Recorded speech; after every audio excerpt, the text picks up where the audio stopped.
Howie Roseman is playing a dangerous game of high-stakes poker, and he might be about to pull off the most insane heist in the history of the Philadelphia franchise.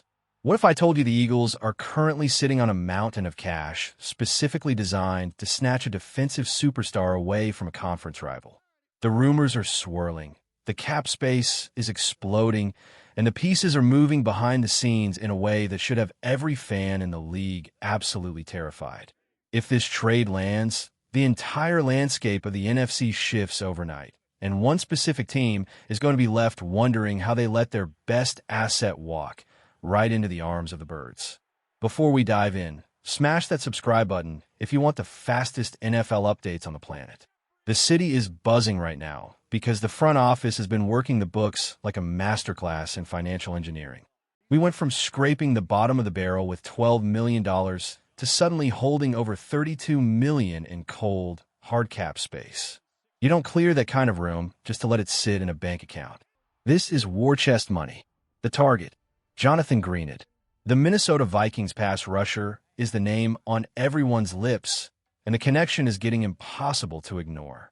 After the disaster of losing out on major free agent targets who took massive paydays elsewhere, Philadelphia has pivoted to a plan B that might actually be a massive upgrade.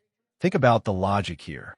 We saw the team lose top-tier talent to Carolina recently, but instead of panicking, the front office started carving out space. We are now top 10 in the league for available spending power. Is this just to soften the blow of a potential future departure? Or is it the fuel for a blockbuster trade? Greenard is the perfect fit. He's younger, he's hungry, and compared to the astronomical prices some of these other edge rushers are demanding, he's a relative bargain at $19 million. But there is a catch, a massive one, that involves both draft picks and a brand new contract extension. Is Jonathan Greenard actually the missing piece to a Super Bowl run? The complexity of this deal is what's keeping analysts up at night. To get Greenard, you aren't just signing a guy, you're giving up assets. We're talking about a significant trade package plus an immediate long-term commitment. But look at the player. This isn't some developmental project.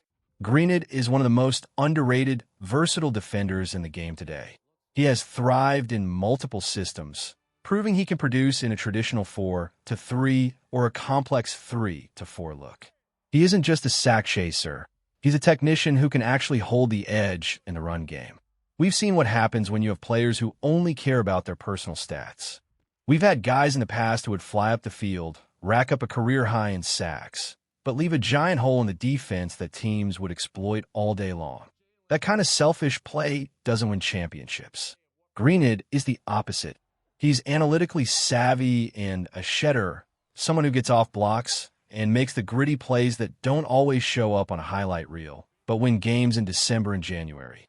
With our current roster only having a few edge defenders locked in for the long haul, this move is a necessity, not a luxury.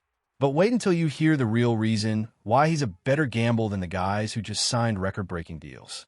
Health is the ultimate currency in the NFL. You can have all the talent in the world, but if you're on the trainer's table, you're a liability.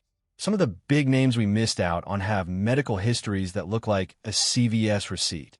We're talking about neck injuries that almost ended careers in college, Achilles tears, and ACL reconstructions. While Greenard had a minor slump due to being banged up recently, his production when healthy is undeniable. We saw him rack up 12.5 sacks in Houston and then turn around and put up massive numbers in Minnesota's aggressive system. He is a double-digit sack threat who is just entering his prime. If the front office offers up a second-round pick, maybe even the 57th overall, would you pull the trigger? It's a steep price, but for a proven starter who fits the culture and scheme, it really dictates the defense. Some fans are calling for a future pick instead, trying to keep the current draft capital, but when you're in a championship window, you play for today. The Howie season magic is in full effect, and the league is watching to see if the trigger gets pulled. Who's to blame if this defense doesn't improve? Drop a name below. But the drama doesn't stop with the defensive line. Let's talk about the quarterback room, specifically the situation surrounding Tanner McKee. This is a classic case of valuing the asset. McKee has shown some serious flashes of brilliance during his limited time on the field. Sure, There was a struggle in a late-season game against Washington, but let's be real, he was playing with a roster of backups against a starting defense. When he had the actual starters around him, the offense moved with rhythm and purpose. The rumor mill is heating up that the price tag for McKee is a second-round pick.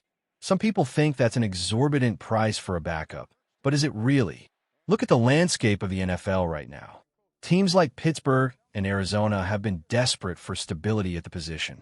If you have a young, affordable quarterback who has the potential to be a league starter, you don't give him away for a late-round flyer. This organization knows the value of a backup better than anyone. We've seen this movie before. From the days of Jeff Garcia and Michael Vick to the ultimate miracle run with Nick Foles, the backup quarterback in Philadelphia isn't just a clipboard holder. They're the insurance policy for the entire city. If a team thinks McKee can be their future, they have to pay the Eagles tax. It's smart business. Why let a player walk for nothing in a year or two when you can flip him for a high-value pick right now?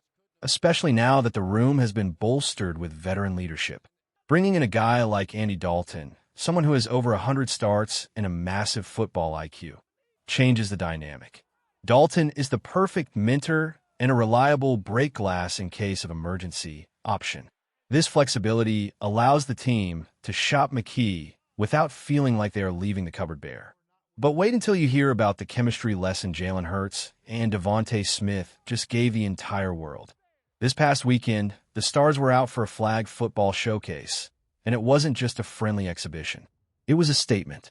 We saw NFL superstars going up against professional flag players, and the results were shocking. The NFL guys got humbled early on because the flag game is a completely different beast. It's faster, it's twitchier, and the rules favor a level of elusiveness that traditional tackle football doesn't always highlight. Team USA actually put a beat down on the NFL pros, proving that if these guys want to represent the country in the 2028 Olympics, they better start practicing now. However, amidst the chaos of the tournament, one thing stood out like a lighthouse in a storm: the telepathic connection between Jalen Hurts and DeVonta Smith. While other quarterbacks were struggling to adjust to the pace, Hurts and Smith looked like they were playing in their own backyard. They hooked up for 3 scores on the day, moving with a level of continuity that you just can't coach. Every time Hurts needed a big play, he knew exactly where this Slim Reaper was going to be.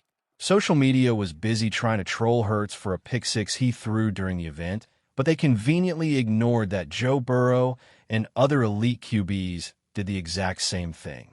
What they should have been watching was the deep ball. Hurts continues to prove he has one of the best long-range buckets in the league. And DeVonta, the man was born for this style of play. He's slippery, he's explosive, and his technique is so refined that even the fastest defenders in the world couldn't stay in his hip pocket. This leads us to the biggest question of the offseason. Are the Eagles preparing for a life without A.J. Brown? The rumors won't go away. If a move happens post-June 1st, the transition might be more seamless than anyone wants to admit. DeVonta Smith has been playing the number 2 role for almost his entire career here, but don't let the stats fool you. This man was a Heisman-winning dog at Alabama, and he's gone over 1,000 yards in almost every season he's played. He is a legitimate wide receiver 1 disguised as a secondary option. There was a debate recently that went viral, comparing Smith to other young stars like Jackson Smith-Njigba. People look at the box scores and see JSN leading in certain categories, but they ignore the context. DeVonta has done more with significantly fewer targets. He is a boundary threat, an X-receiver who can beat press coverage and take the top off a defense. If you offered every GM in the league the choice between Smith at $25 million a year or a different star at $40 million, most would take DeVonta and use the extra $15 million to build a Super Bowl roster around him. The chemistry between Hurts and Smith is the heartbeat of this offense. It's low maintenance, it's high output, and it's built on years of shared history. Whether it's a high-octane NFL Sunday or a flag football tournament in the summer, that connection is undeniable. If the roster shifts and the veterans move on, the Slim Reaper is more than ready to take the throne. But what happens if the Vikings refuse to trade Greenard? Does Howie have an even bigger trick up his sleeve for the draft? We'll find out soon enough. Who do you think is the most underrated player on this roster right now? Type a name in the comments. If this team lands Greenard and keeps this momentum, the rest of the league is playing for second place. The cap space is there, the talent is hungry, and the plan is in motion. Would you rather have a lockdown defense or an unstoppable offense? Because right now, it looks like Philadelphia is trying to have both. Keep your eyes on the wire, because this week could change everything. The season never truly ends in Philly. It's always building, always moving, and always focused on that one ultimate goal. We'll be here to cover every single ripple in the pond. Until next time, keep bleeding green.